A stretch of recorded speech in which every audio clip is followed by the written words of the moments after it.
The Earth on Turtle's Back. Before this earth existed, there was only water. It stretched as far as one could see, and in that water there were birds and animals swimming around.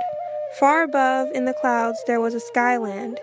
In that skyland there was a great and beautiful tree. It had 4 white roots which stretched to each of the sacred directions, and from its branches all kinds of fruits and flowers grew. There was an ancient chief in the skyland. His young wife was expecting a child, and one night she dreamed that she saw the great tree uprooted. The next morning she told her husband the story.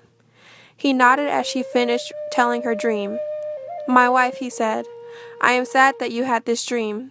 It is clearly a dream of great power, and, as is our way, when one has such a powerful dream, we must do all we can to make it true. The great tree must be uprooted." Then the ancient chief called the young men together and told them that they must pull up the tree. But the roots of the tree were so deep, so strong, that they could not budge it. At last the ancient chief himself came to the tree. He wrapped his arms around it, bent his knees, and strained.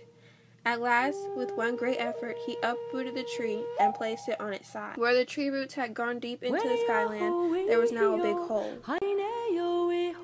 The wife of the chief came close and leaned over to look down, grasping the tip of one of the great tree's branches to steady her.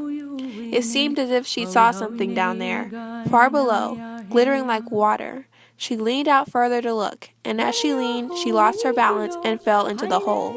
Her grasp slipped off the tip of the branch, leaving her with only a handful of seeds as she fell down, down, down. Far below, in the waters, some of the birds and animals looked up. "Someone is falling towards us from the sky," said one of the birds. "We must do something to help her," said another. Then 2 swans flew up. They caught the woman from the sky between their white wings. Slowly they began to bring her down towards the water, where the birds and animals were watching. "She's not like us," said one of the animals. "Look, she doesn't have webbed feet. I don't think she can live in the water."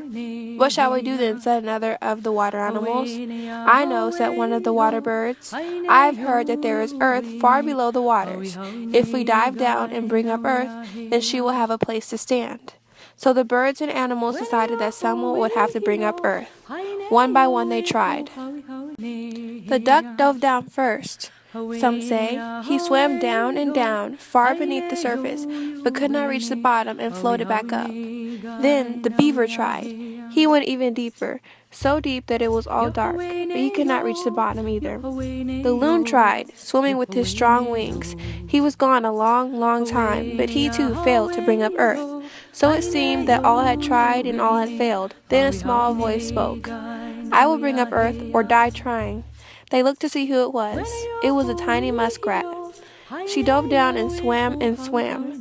She was not as strong or as swift as the others, but she was determined. She went so deep that it was all dark, and yet she swam deeper. She went so deep that her lungs felt ready to burst, but she swam deeper still. At last, just as she was becoming unconscious, she reached one small paw and grasped at the bottom, barely touching it before she floated up, almost dead. When the other animals saw her break the surface, they thought she had failed. Then they saw her right paw was held tightly shut. "She has earth," they said. "Now where can we put it?" "Place it on my back," said a deep voice. It was the great turtle, who had come up from the depths.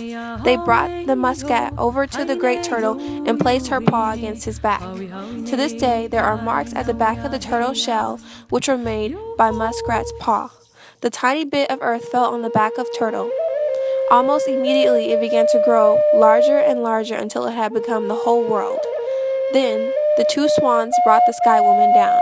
She stepped onto the new earth and opened her hand, letting the seeds fall into the bare soil. From those seeds the trees and the grass sprang up. Life on earth had begun.